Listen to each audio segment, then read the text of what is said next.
Hello and welcome to the Matt's Movie Reviews Saturday Conversation Show, an interview series where I talk to entertainment personalities, content creators, and filmmakers about their work and love of film.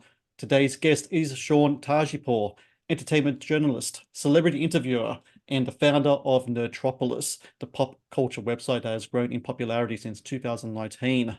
Driven by a purpose to create an online space where pop culture fans can get access to the latest news, reviews, and interviews without resorting to the clickbait nonsense seen at other websites. Sean has quickly become a key figure in online nerd culture. And joining me now is Mr. Sean Tajipour himself. Sean, how are you today? I'm doing great, man. It's a pleasure to meet you. I love being connected with fellow movie lovers, nerds, around the world. We're on two different sides, and look what the internet has brought us. Yes, I know. We're just speaking offline about the different evolutions in technology. I think one of the biggest ones, I think, especially post-COVID, is Zoom and the ways we can all connect in that way. Of course, we had Skype before, but I think Skype has become almost irrelevant out there right now. Zoom has really taken over that kind of space. Speaking of though, how technology and advances of technology and yourself, your projection as a film critic and a film reviewer over the years, so it's kind of like these people kind of like coincided with one another. You started writing reviews, interestingly, when you were 11 years old, putting stuff out on the web. From what I understand, you go to your local Blockbuster, you watch movies, you write up about it. What is a review like from an 11-year-old Sean Tajipour? Have you read back on your stuff that you did like 20 something years ago and had a look and like, who the hell was this a kid and what was I writing about back then? I so wish I could find those because this is the time before Rotten Tomatoes, I believe, and everything else before even Google was something, This is really premature where Yahoo was so into entertainment and film, and they had Yahoo movies, which is almost Mm, like it was. I think IMDb was around then too, but it was almost like a competitor to IMDb, and they had a system where you can go in and rate movies on a letter scale, and then put in like a summary of how you felt about the movie. And so, being 11 years old on the internet, I found that fascinating. And being a movie lover, I would go walk, to the store. I think the closest store to me was like the Target, um, close to where we moved a couple times. I would go walk there, pick up a VHS, walk back home, pop it in, and then put my thoughts on the interweb. And I did that a lot. I remember. I wish I screenshotted or was able to find an archive of those reviews because there was some good stuff. Because that's like when I first started watching Fight Club, the Rocky movies, um, mm. the Breakfast Club, and a bunch of other stuff. I think like Requiem for a Dream, Donnie Darko. Those were the films I was watching at that age. I remember fondly those movies. That's why they pop in my head so quickly. And I was just reviewing them and other things too. I think, there was that Seinfeld, Jerry Seinfeld stand up, I think. And I think I also watched, I rented um the Aristocrats, if you know about that one. Hmm. It was about that Hmm. joke. So like there That was a joke lot of in one things. joke, yeah. Yeah. Yeah, It's so that very was around that controversial time. because of the Sarah Silverman joke in there, of course, was very Well, yeah, controversial at but the the Bob time. Saget one's the best one. Rest in Yeah. peace. So those are some really, you bring it back some really good memories, to be honest. And that was the day you could just put something online and it was there to live on. But sadly, I didn't get to save any of that. And I kind of let that passion go for a long time. I kind of shifted into automotive love and Yeah. stuff like that, and started a couple car clubs, and still have mine today. But then the last 5 years, I was like, I want to go back to that 11-year-old Sean. Where is he? And here he is. Um, you spoke just now about, going to get the local store, wherever it may be, where you moved to, getting stuff on VHS. What was your first cinema experiences like? Do you remember the first film you saw at the theaters? I don't recall the very first film. I'm sure my parents took me when I was very small. I was a very quiet kid as a baby, so I wasn't very like disruptive. So I'm sure they took me to some movies. A lot of movies I can recall going to, I think in the 90s, 94, 95 maybe. There was two movies that really stand out. We're like a dollar cinema like right down the street from our house, which was perfect, and the Mhm. Blockbuster was just the other direction. So like that's also the beauty of my love for the cinemas due to convenience, and also my parents love movies. My dad like home videos. He had all like the technology when it came to VHS, TV, video cameras. Two films stand out to me. One, I believe it was Ransom with Mel Mhm. Gibson. I remember Yep. catching that. That's probably technically the first radar movie I watched with my parents. And then the second one I recall was called Bogus. It was a Haley Joel Osment, Whoopi Goldberg movie about this kid that's his parents died in a car crash, and somehow there is an imaginative like gesture clown Hmm. that he becomes friends with. And I recall that as my earliest memories. And then trying to think what else really stood out around time. I know like when Scream came out, a lot of it's my parents taking my sister and her friends to the movies, and they wanted to watch Hmm. the horror stuff. So like the Scream films, I believe what was the other one? I know what you did last summer, and then Urban Legend, The Craft. I remember The Craft fondly. I believe I saw that in theaters. I So that's loved The Craft when it came out. Also, I had the biggest crush on what was the main actress's name? Robin. Oh, it's not Robin Givens. I forgot her name now. She was on the yeah, the Mentalist for a long time as well. I forgot her name now, but I I used to know have who the you're biggest crush speaking on of her. though. Yeah, Yeah, so yeah. and that's a really great film. I still like watching it today. It's not my Mm, genre, but that's a really great film, and it's actually my sister one of my sister's favorite films. So I have very fond memories of that. Then we had a Tinseltown, which was a massive theater open up because most of the theaters here were like in malls or were dollar cinemas. We didn't have a big, massive cinema. I mean, crazy thinking that living in Houston, Texas, one of the largest cities in the world.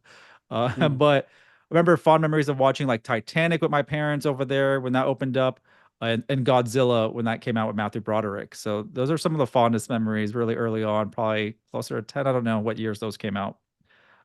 I can't do math right I now. remember watching a lot of those. I remember watching a lot of those very same films in cinemas.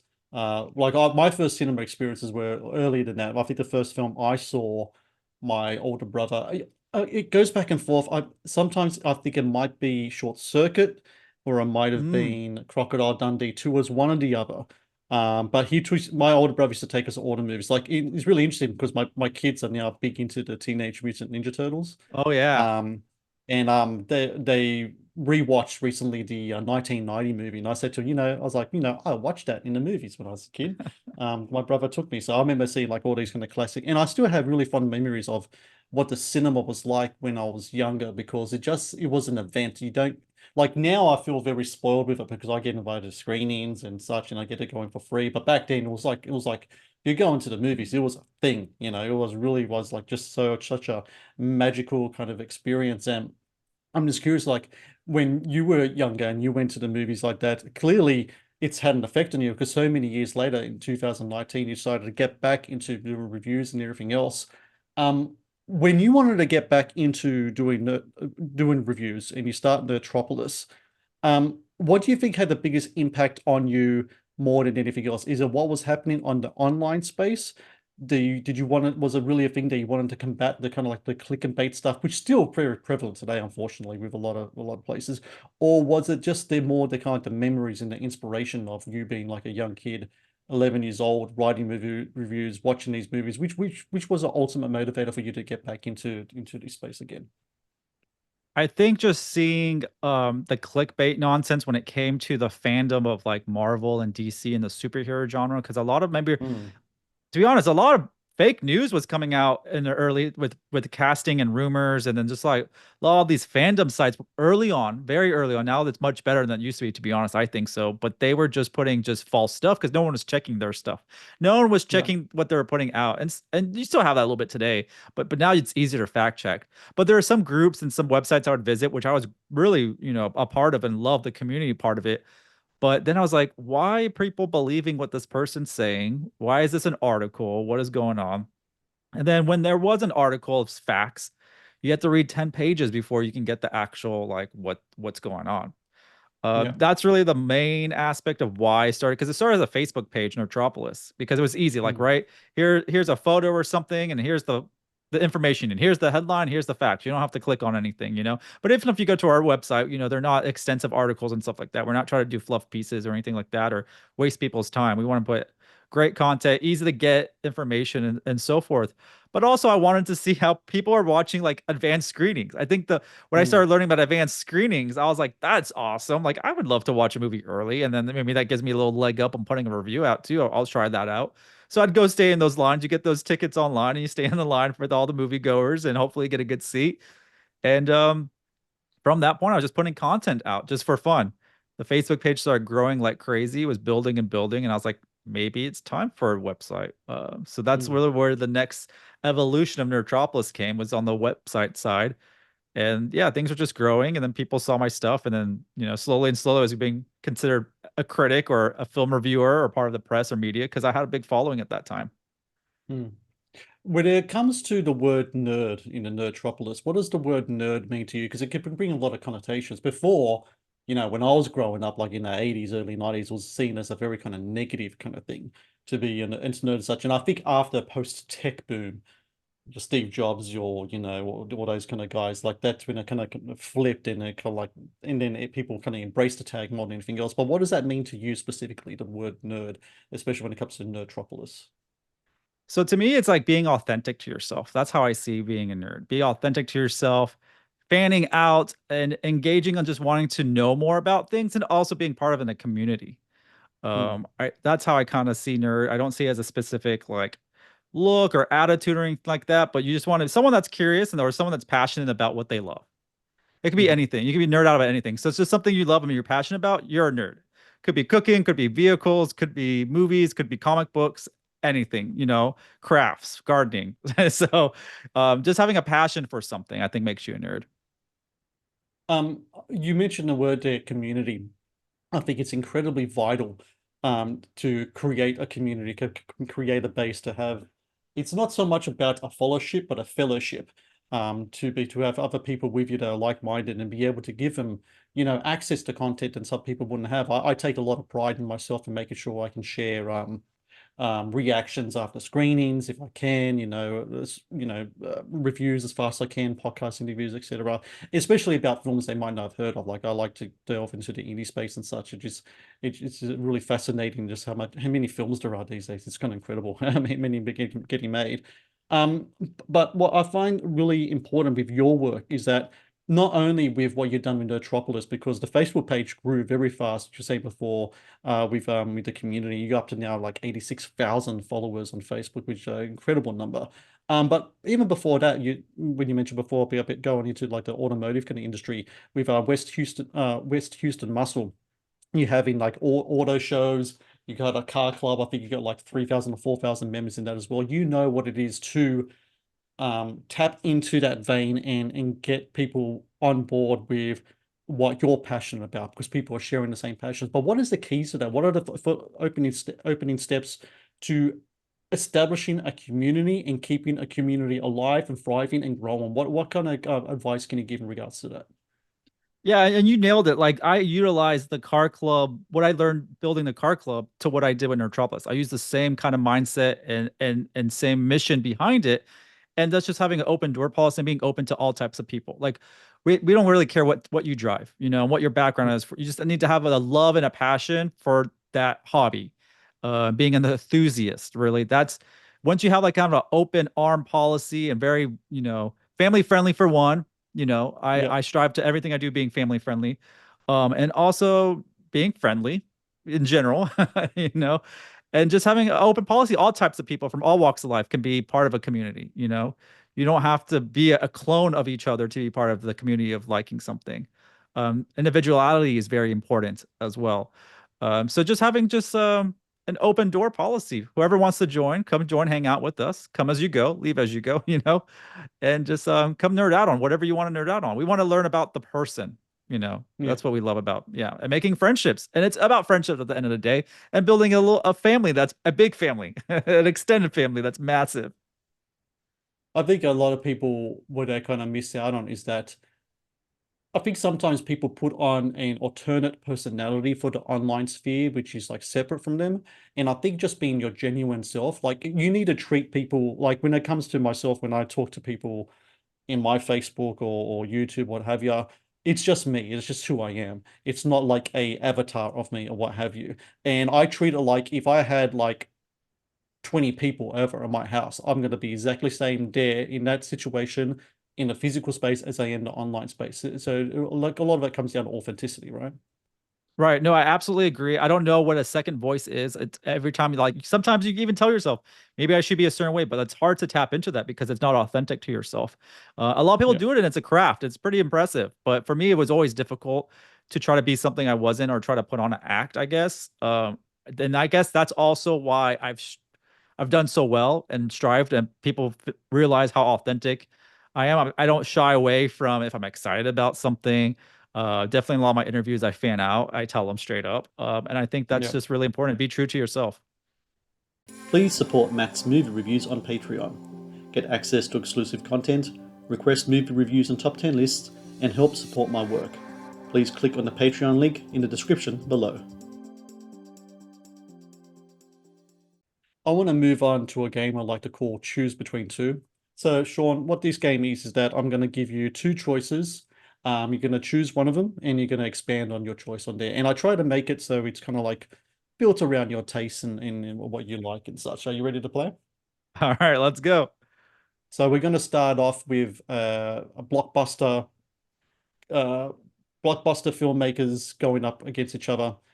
Who do you prefer, Steven Spielberg or James Cameron? Ooh, that is super tough. But I feel like the filmography of Spielberg is much more diverse and stronger. So I'm gonna go with Spielberg, even though James Cameron does have like one of my favorite movies of all time. Do you think James Cameron taking so long with projects is an asset or a hindrance in regards to his whole kind of legacy? Because a lot of the stuff that he did, like from Terminator up to Titanic, he was rather consistent with a lot of those films. And then post Terminator to Avatar, I don't even know if there was anything in between there. I don't think, no, so post Titanic to Avatar, I should say. And I don't think there was anything in between there besides maybe some documentaries. And then Avatar, the first one to the second one, like we're looking at decades like in between, like this kind of stuff. Do you reckon that that is a hindrance towards him? Or do you think he's kind of like perfectionist mindset and trying to create these huge, epic kind of world building kind of things? Is that something that kind of makes him unique in the space of blockbuster filmmaking? I think James Cameron is one of the goats out there, and it's not due to his films that he did. Yeah, I love like Terminator Judgment Day. I can watch that all day, every day. Give me that. Love it. He's Yeah, great, great films. But I feel like once he made his money with Titanic, because that made a lot of money, and I think I put him pretty yeah, well off. I don't know any of his details. I'm not his accountant.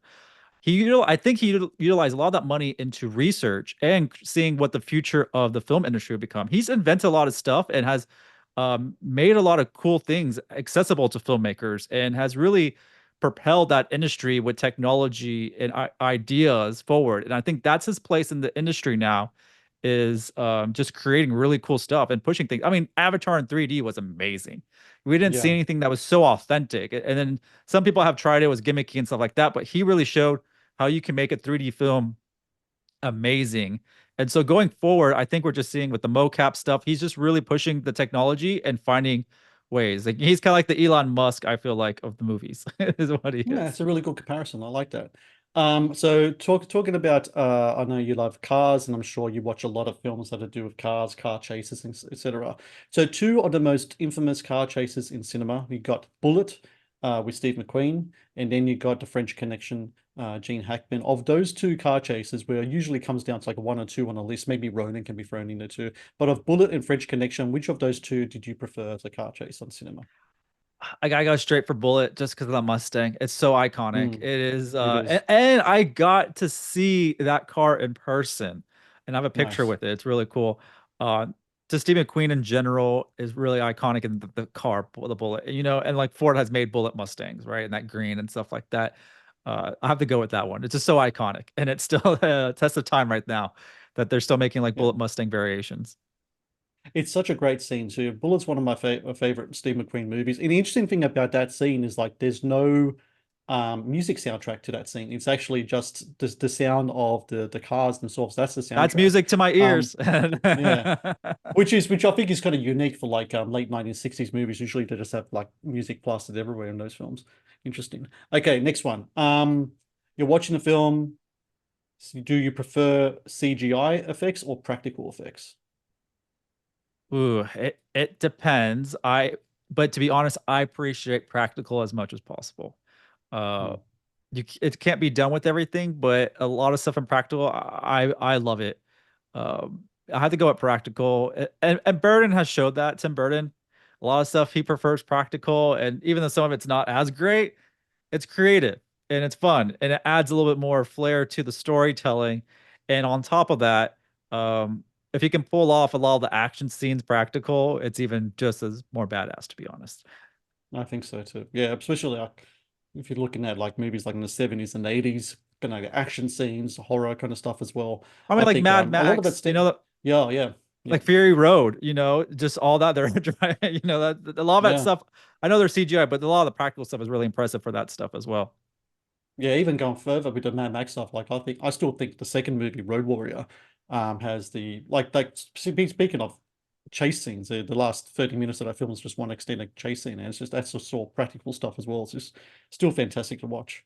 Do you prefer streaming or physical media? Ooh, that's a really good question. For a long time, it was all about physical media. So I have my VHSs, I have my DVDs, I have my Blu-rays, and then I was buying all the steel books when it came to all the Marvel phase stuff. And then Mm, all of a sudden, I mean, they got it. Prices weren't dropping. They weren't really on sale anymore. Like, right? I was trying to find yeah, bargain bins. You can't find those anymore. I mean, when things come out, yeah. they're skyrocketing and then they're selling on the eBay or somewhere for like triple the price. I'm like, this is a weird collection, right? A collector's world right there. I slowed down on physical media just because I think I'm paying a lot for all the streaming stuff now. So Yeah. it it's expensive either way you go now. Movies are not cheap for physical. You want 4K UHD and you want the steelbook. I mean, that's gonna be $60 already just for one Mm, film. And then you're paying a lot now with the all the streaming services. So I prefer streaming to be honest. I don't know the last time I popped in a movie. I think all I have right now is a PS4, obviously plays Blu-rays, but doesn't play 4K. I mm, don't think it can handle the 4K, but I have the TV that can. So that's probably one of the reasons I haven't bought physical as much. I am blessed that sometimes I'll be sent a copy for review and stuff like that. So I'll pop into probably my parents have a 4K player. I made sure they had one, not me, apparently. I'm such a great son, I guess. I made sure they mm. had the 4K because I'm usually Uh, streaming on my end too. yeah. Last one with to choose between two. You're at the cinema, sitting down to watch a film. What's your go-to cinema snack? Popcorn or candy? Boom. So it's candy for sure. It's a weird thing. I don't like popcorn as much anymore. I Mm, used to a lot, but for some reason it's doesn't do much for me unless it's hard. And to be honest, a lot of places have different popcorn and butter combinations now, and none of them taste consistently. So like I don't know what the ideal popcorn is supposed to taste like. They're all different now. yeah. But candy, I like Twizzlers or some type of chocolate. But to be honest, the places that have the pizza, they get my money. Ah, nice. Very cool. Very cool. Um, One of the cool kind of things that come from having your own kind of website and diving into like movie reviews and movie news is that sometimes it can open up different opportunities. And something that you and I have in common as well is that we get a chance to interview some really cool people. Your celeb interviews are really, really fantastic. Like your YouTube, your Facebook Reels have got some really cool interviews on there. You said before, it's like, you nerd out, you're just being yourself. And I think that's what makes them really cool. Sometimes you watch these celeb interviews and, you only get a certain amount of time sometimes with some of these stars, 5, 6 minutes junket stuff. And they can come across some people like really kind of like, again, that kind of like fake veneer kind of thing. When your stuff is like, you're like very genuine, you love the film, you love the talent that's involved.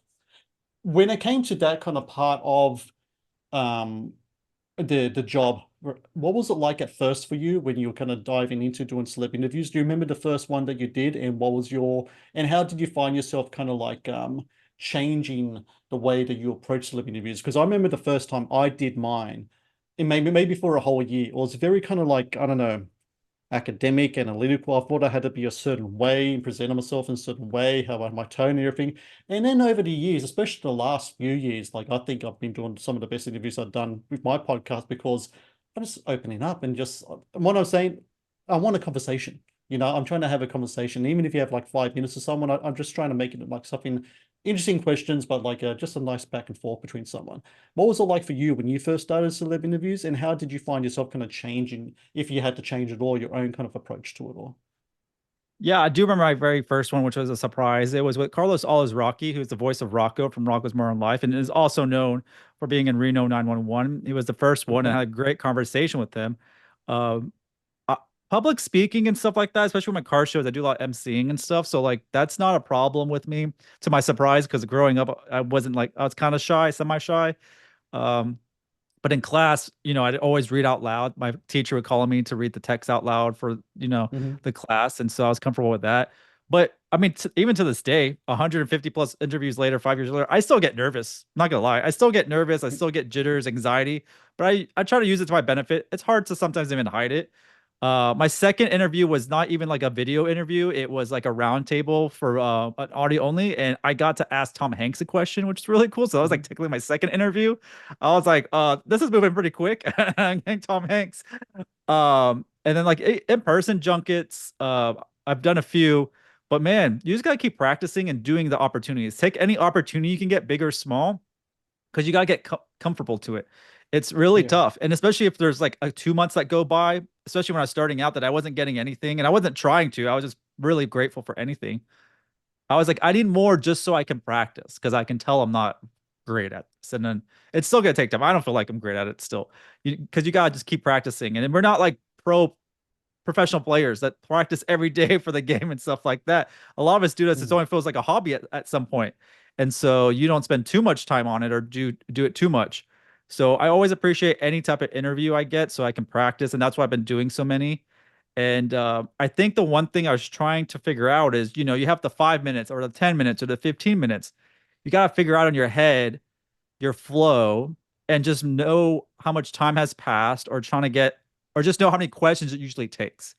Yeah. Sometimes at 5 minutes, it's really only maybe max 3 questions, depending on how they Yeah. answer it. But you have to know how to pivot. And I think learning to pivot and adjusting, however, the talent is answering your questions or not answering your questions was probably the most important lesson I learned. When it comes to building confidence stuff, that's just going to take time and Yeah. repetition and doing as much as possible. But just knowing your time so you can be respectful to the talent and the PR's time, I think Yeah. that's gonna be the best thing. They want you sharp and just to be on point with when it comes to the time allotted to you.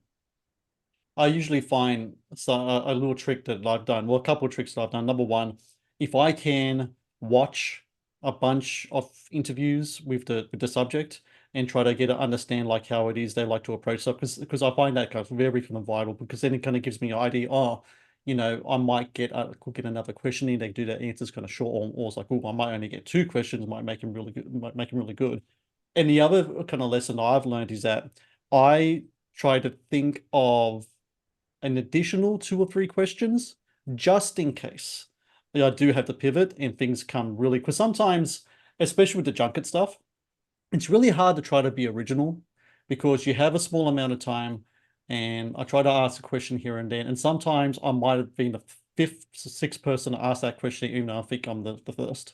And the answer might be just a really kind of straightforward and like to the point, and then I'm like, oh, good thing I got, those extra two questions there so I can just get into it some more. Yeah, so that's a really interesting Well, thing to for me as follow up well. on And that have, real quick, to go back on the Tom Hanks thing, like that's when I was just starting out. So I had a lot of questions that were seemed kind of generic at the time.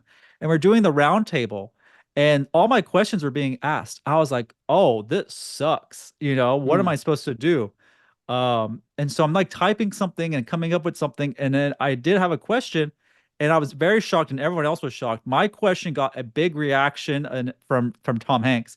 He was like, "Oh wow, I never even thought about that." I just asked him if he would ever think about doing a prequel to his movie Finch that was on Apple mm. TV, and just love that. So like, you have to be on your feet, know when to pivot, and just think outside the box and be confident in your question, regardless. Everyone else is asking something, just pull something from your heart or something you really want to know or something like that, and don't worry about being like a super journalist question or something like that. You can also make it fun. Um, since 2019, when you started with Nerdtropolis, what I kind of realized as well during this time is there's a kind of transition happening now. So my thing when I first started was all about the written word, writing reviews, articles, and everything else. Then I did more podcasts. Now I'm doing way more videos than I used to do because it's clear to me, and not only in our space, but also like the legacy media space. I don't know. I'm a huge kind of like sports head. I like basketball especially. And I used to follow ESPN quite a lot. And lately I don't because they fired all their great writers because they're not focusing on writers anymore. They're focusing now on kind of like online video content, hot take kind of stuff.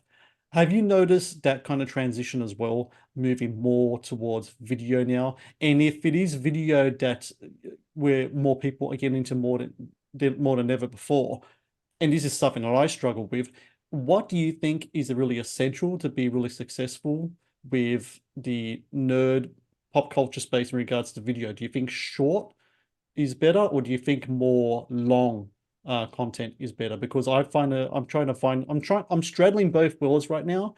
But I know sooner or later I might have to pick a lane and just focus on one of them. What do you think it is that people are more into these days? That's a good question because I feel like I'm still in experimental mode when it comes to that. Our YouTube channel really started like at 1,000 followers just this year, and I've had it for a long time. And then now it's skyrocketed to close to, I think it's at 17,000. So just in this year, from 1,000 to 17,000. And what I've just noticed is just keep posting stuff and don't worry about what's going on.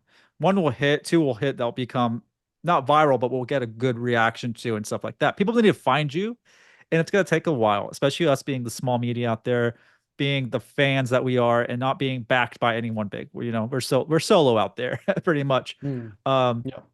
Building a social media following that helps complement, or maybe a Facebook or Instagram or Twitter does help, TikTok as well.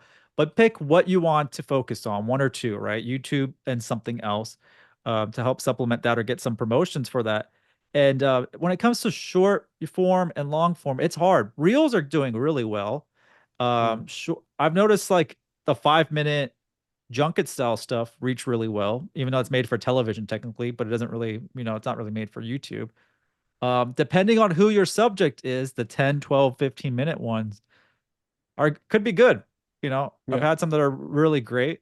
Um, so like I had like Jeremy Piven from Entourage. I forgot how long ours was, but he was literally driving around LA on his phone doing a Zoom with me, and that did really well. And some others. So it just depends, and hopefully you just use the right keywords and the right title, thumbnail, and three hashtags that really can help drive some traffic. It's just about people finding you. The video is good. Everyone's video has good quality. Everyone's subject matter is a good quality. A good thing has. It's just so much out there. It's the algorithm's hard to shuffle your stuff to the right audience and get that reach. That's really the struggle. So you just gotta do what you feel is right, have the time for, and just put it out there. Move on to the next one. So that's all I can say on that one. Facebook's really interesting to me because I still use Facebook I think it's still a very vital tool. And I think some people kind of joke about, oh, it's kind of like, older generation kind of social media, what have you. But look, which my demographic probably does skew that way. I think I'm more skewed towards a 35, 45 because it's just my taste of movies. That's my generation and such, right? But Facebook's really cool because you mentioned before Reels, and you can do other cool things on there as well. I don't think it's a played out for platform at all. I think it's incredibly still relevant as well. Do you find that as well in regards to your kind of like building blocks? I mean, you started off as a Facebook page, but now you're doing the Reels are going well as well. I mean, it's still definitely got to be working for people, right? I mean, Facebook was technically I mean, we can't forget MySpace and Zanga, but like Facebook was the first real, like huge social media that everyone wanted to be Yeah. part of. It's still going strong. It's not slowing down. So like the fact that where it's at now shows you how powerful and how important it is. Majority outside of Google, Facebook's are number two when it comes to traffic flow. You get to share links, videos. It's a lot more easier. I mean, X is getting there. Um, on that, but like you gotta figure out what you want to grow. Like I'm still growing our X account and our Instagram. Surprisingly, we have a Pinterest account that actually does get traffic from there. We have a decent monthly visits on our Pinterest, which is wild. And just gotta find time. Once I focused on YouTube, I saw it growing, but it's really hard to focus on multiple platforms at the same time. So now I'm kind of going back to Facebook, grow back to Facebook a little more, then go back to YouTube, and then I am spending some time on our Instagram account and X account. But it's hard. It's really hard. You just gotta pick a couple you want to do and just go for it. But I think with Facebook and YouTube, I think those are the best. Instagram is tied into Facebook technically, so you could do a lot of cross Mm. posting easily. But I think YouTube and Facebook are the top ones right now. The Matt's Movie Reviews YouTube channel is brought to you by TeePublic. TeePublic is the world's largest marketplace for independent creators to sell their work on the highest quality merchandise. With over 1.2 million designs, TeePublic is sure to have something you'll love. I want to move on to a different game now. This is called a rapid fire question. So I'm going to throw Oh, questions to you. okay. Try to answer it off your top of your head if you can, and we will also expand on it as well. The answer can be fast, but the explanation afterwards, you can take your time with it. So, are you ready to play this one? All right, let's go. All right. So I'm gonna do a little bit of a crossover now. Best of both worlds in regards to yourself, Sean. What's your favorite movie car? And when I mean that, I mean a car that was made for a film. It can be a modification of another car if you want, but like a car that was actually made for a film. If you could, and if you like a car like I want that car from that film in my garage right now, what will you choose? Okay, you tell me if this is not, I'm not playing the game right, but I'm gonna go with the DeLorean, the Back to the Future DeLorean. I know the DeLorean was That count, made, of but I course want that I counts. want the Yeah. time machine DeLorean with Yeah. that modification. That is the top of my list, and probably followed by probably like probably from a Batmobile, any Batmobile. I just want to be Batman. I still have such an affection for the 1989 Batmobile. I think they got like an old Corvette and they just like threw a whole bunch of stuff on there and then made it as it is. I still think that's it's probably not the most efficient Batmobile, like the Tumbler or the what Rob That's the Pattinson's driving coolest. around in a new one. But the best looking one is definitely the 1989 one, just the design of it and everything. I love No, that I car. have like that toy from back there from Kenner that would transform into the car, the boat, and the Batwing. And yeah, that design is probably one of my favorite designs when it comes to Well, Batmobiles. I got this one here that my sister bought me back Oh, that is in cool. 1992. And if you click this thing up here, it turns into the bullet from Batman Oh, that Returns. one's cool. I haven't seen that one. Yeah. That one's So cool. I got that one. Like I bought it, he bought it for me as a present, like back like so let's say 92, I would have been 11 years old. So I've had this for over 30 years now. Wow. Um, and my Yeah, I still kids have play with it mine. sometimes. Yeah. Oh yeah, I never there's some of this stuff I have lost over the years, but that one I've managed to keep a hold of and have with me, and I'll never get rid of it. That's too much too many good memories to that one. Yeah, love Okay, that. so I know you love Tim Burton. What's your favorite Tim Burton movie? Oh, probably Batman Returns. Probably that's Great probably my film. falot one. Yeah. Because I A think lot of like the first yeah. Go ahead. the first Batman was that's 89. I'm bored 89. So by the time Mm. I was able to really enjoy it and understand Batman Returns came out and stuff like that. And I just love that got more darker feel and Catwoman, the Penguin. I just loved it. I loved all the penguins and the rubber ducky. I guess that's gonna grab my eye too. And I think the first Batman was kind of like, I kind of see it as almost kind of like an experimental film because, it was years after Superman and such. And but Batman's like a totally different character, and Burton really kind of like reshaped the whole mythology and all that, and was playing around with things, what have you. But Batman Returns, I think to me, is one of my favorite Batman films. It's like it's up there in my like top three Batman movies because Keaton's more comfortable in the role, the fight scenes a little better, and then you know you got that kind of twisted Danny DeVito performance, and then on top of all of it, the best thing about it is definitely Michelle Pfeiffer. I think gave one of the best performances in a Batman movie.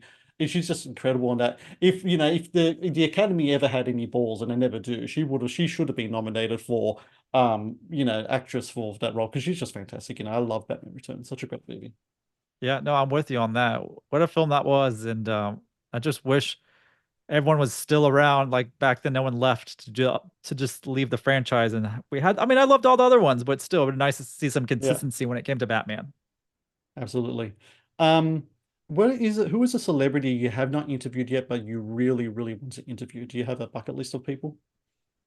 I don't have a list of people. I don't know if that's to me that maybe that's a little bad luck for me, but I think of like people I would love to talk to, and sometimes I'm just blessed to talk to certain people. Like I also do panel moderation, so I get the chance to do this at conventions, and I Hmm. just learned that I'm going to be doing the panel for Ewan McGregor. So I'm like, Oh, wow, nice. okay, yeah, coming up at SpaceCon, so I'm like super excited. So I just never know what's gonna happen. But if I really what I would love to talk to, because he's one of my favorite actors, is Adam Driver. Nice. That would be really cool. Yeah, Yeah, that'd be awesome. For my that's on my Yeah, list in my head. Hopefully, and I've tried to. It's hard, but hopefully one day that'll happen. I'd love one day to be able to interview Sylvester Stallone. He's one of my he was always Rocky for me when I was growing up watching movies, and still to this day, like is such a inspirational uh figure in movie land, and Stallone as well, one of my favorite. He's like, even though um some of the quality of his movies over the years has dipped, I've always been the one to be the first one to watch it, because it's just he's in it, so he'll be I'm my on actually my with top of you my on that. If we're list. talking like legacy actors and stuff like that, he is one I would love to interview, and I've thought about that actually recently, which is funny because Tulsa King and everything else, and he has something else coming out. Yeah, I'm also a big Armor. Stallone Yeah. fan like you, and I was blessed enough to meet Arnold Schwarzenegger years ago at a con and stuff like that, and like that was also like on my Mount Rushmore. So my Mount Rushmore is like Arnold, Jean-Claude Van Damme and Stallone and Chuck Norris. Like those are like I was Mm, lucky enough. I've met Chuck Norris. I've met Arnold. I need to go do Stallone and Van Damme. Those are the films I grew up on when it came to like action packed, like action yeah. stars, really awesome stuff. And yeah, I'm with you. Stallone, Tulsa King, so good. Mm, Tulsa King is so good. Anything he's in, it's great. So I'm glad that we can bond over Stallone. I'll do that any day. absolutely. Is Die Hard a Christmas movie? Everyone's telling me. I mean, if it takes place around Christmas, it's Christmas movie. I mean, what can you say about it? Any movie that takes place on Christmas Day or around the holidays is gonna be a Christmas movie in my eyes. There's no reason uh not to. If they make a Spider-Man movie that's, around Christmas time or it's snowing, that's a Christmas movie to me. That's how I label it. So in that case, then, if Die Hard is a Christmas movie, then Lethal Weapon has to be a Christmas movie as well, then, right? Yes. Like I said, anything that takes place around the holidays with snow or actually on Christmas Day or around it, it's a Christmas movie in my eyes. Speaking of Christmas movies, I watched Terrifier 3 last week. I'll tell you what, that's a Oh man, my buddy uh, watched that. Tell me, were you able to get through the first several minutes or so? Because I heard people walked out, and yeah, tell me about it. I could. It is gruesome, not as bad as I thought it would be, and then maybe that's just my kind of like messed up kind of head because I watch a lot of horror movies. And I geared myself up knowing this is going to be really bad, but just kind of get into the spirit of it. But interestingly, I saw it at a movie festival we have here in Australia called Monster Fest, and it was at a huge cinema. We call it a VMAX cinema, so a huge thing, packed house full of Terrifier fans and people like dressed up and such. But even then, for me, the first 7 minutes wasn't the most gruesome bits. There's other things in that movie that's even worse than the first 7 minutes. There's a chainsaw scene I want to give it, but that was pretty messed up. And even all these kind of like hardcore gore hounds in what like going, oh my God, oh kind of like, but no one walked out, no one threw up, thankfully. But yeah, that's a new one for the Christmas pantheon. I'm sure that that's going to That be is on a the Christmas Christmas horror movie list. for sure. That is absolutely. Last one for the rapid fire. Pineapple on pizza, yes or no? Yeah, I'm down for it. I'm down for it. Really, anything on pizza, I'll try it. That's so great about pizza. It's just like the nerd community. Anything is welcome. Let's just try it. Let's see what it's all about. What's the pizza scene like in Houston? It's really good. A lot of pizza places. I do have a favorite pizza spot out here. I'm a pizza fanatic. We even make pizza at my parents' house. Even for Thanksgiving, it's a tradition now. Oh, I'll nice. try pizza anywhere. If I see it on the menu, I want to try it. So Awesome. I I Very need to cool. know what the best pizza spots are over there. So when I come visit, I can check them out. Well, we got a ton of them here as well, but my favorite pizza is the one that I make for myself. So I like making pizza for my I kids, guess and I it's make the time to dough make and a all that little stuff. pizza cafe for you then over there. A nerdy Not a cafe for cafe, no, pizza. no, no, no. Very exclusive clientele only. No cafe for me. I like But yeah, that. love pizza as well. Don't like pineapple on pizza though, so you're wrong about that. Moving on to the next question. Um, So we're just gonna end off here. I just want to talk about where do you see kind of like the nerd space moving on going forward? You've been part of this now for the last 5 years. Nerdtropolis has grown yourself as a kind of like online content creator, growing. You're moderating. You're doing all this stuff now. Where do you see things moving on now? Do you think that video is gonna definitely take over the online sphere now? Do you see like writing, like is our days of writing reviews going to be pushed aside for just our putting on like video reviews? Do you see that happening, or do you think there's still going to be a space for writing on there? Because to me, So for me, my whole thing is about it starts with the written word and everything kind of spreads out from that. But I don't know what that's going to be like in around 5 years from now. If more people are going to be not less people are reading and more people are watching. I'm just curious about what you think that's going to be like. Well, I think the written and spoken word is on the same level to me. I think they have the same value, written or spoken. But you're gonna see now a hybrid, and it is what it is, just due to technology and just people like what they see with their eyes as well and what they hear. That's other senses that we have that people want to utilize. So that's what it is. See with that, and especially with the nerd culture growing, live streaming is getting popular, reactions are getting popular with the reels. There's just so much more stuff you can do with video content that you can't do, typing or pen and paper or whatever you want to call it. But it's still going to be there. It's not going away because you still need it to create videos. There still needs to be some Hmm. typing somewhere, you know. You got to create scripts as well, or just create descriptions for your video and so forth, and maybe something more extensive. All my reviews, I'll have our podcast that we do embedded in it, so there's a complements the article as well. So that's, I think, for me, I see a hybrid, but I see it leaning towards the video side of things.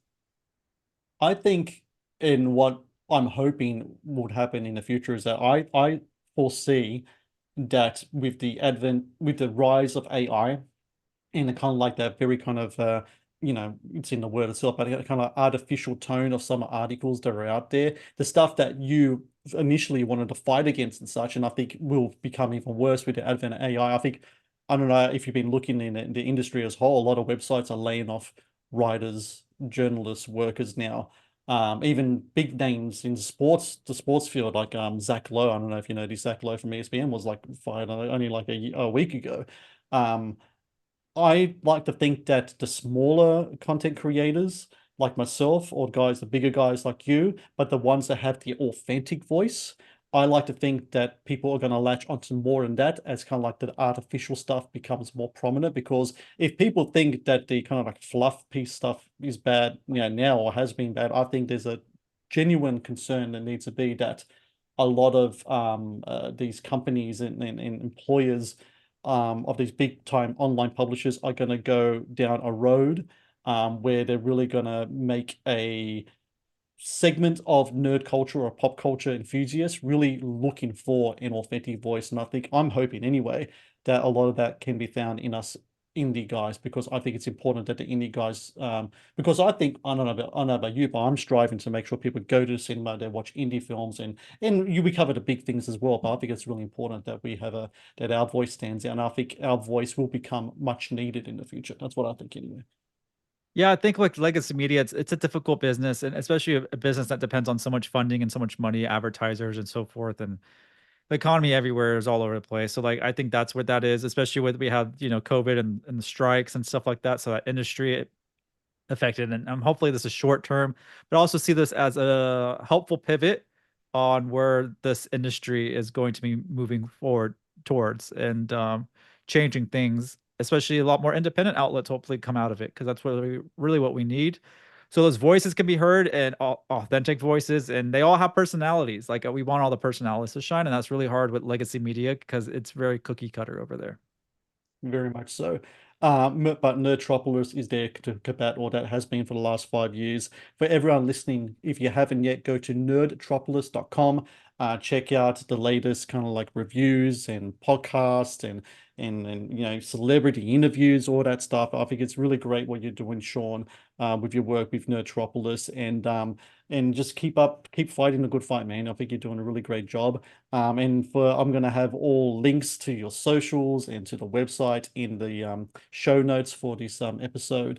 And I got to say again, thank you so very much for your time today. It's been a pleasure to talk to you, and I've been an admirer and a fan of your work for the last few years now. So it's been a pleasure to talk to you and pick your brain about all things kind of nerd culture in the online sphere. So thank you very much for your time today. No, I appreciate it. It's always exciting when our stuff is reaching around the world, and that's what we love to see. And it's just great to connect with someone like yourself, a moviegoer and a nerd. That's what it's all about. It's fun stuff. Thank you for watching the Matt's Movie Reviews channel.